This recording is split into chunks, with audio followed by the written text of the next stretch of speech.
za onaj Rastin koncert u areni kad je puštao sve na playback. Čuo sam, ja ne znam zašto, jer taj čovjek ne zna da peva ili šta je u pitanju, ali čuo sam o tome, meni je to fascinantno, ne znam kako, ne znam zašto.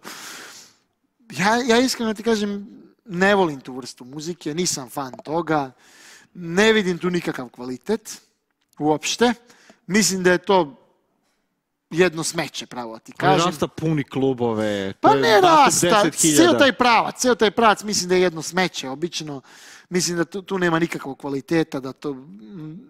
Mislim da su i tekstovi tih pesama degenerisani. Ja kritikujem stvarno tu muziku što se... Znaš šta prvo pre svega kritikujem? Preveliko promovisanje droge.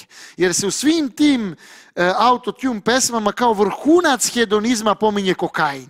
I nema ni jedne pesme da 5 puta ne pominju kokain. Ja mislim da je pogrešno promovisati drogu na taj način omladini, tako da sam definitivno protiv te muzike. Pored toga što ja to lično ne slušam i smatram to bezvrednom muzikom, ipak smatram da ta muzika ima vrlo štetan utjecaj na omladinu. I ja stvarno to osuđujem i onog Jala Brata i onog Bubu Kurelija. Ja mislim da je to totalno smeće od muzike i ne odobravam tu muziku i ne mogu da gledam sa simpatijama na to. A kako komentariš onda to što su svi ludi za tom muzikom? Pa znaš kako, ima zavodljiv ritam. Eto, oni su dosta zanimljiv pravac napravili, pomešali su tu latinoameričku reggaeton muziku sa tim turbo folk elementima. To zvuči onako dopadljivo, zanimljivo. Čak ne bi ni bio toliko negativan prema tome da su vrednosti koje tu muzika propagira apsolutni propast. Ok, imajte te vaše spotove s tim ribama.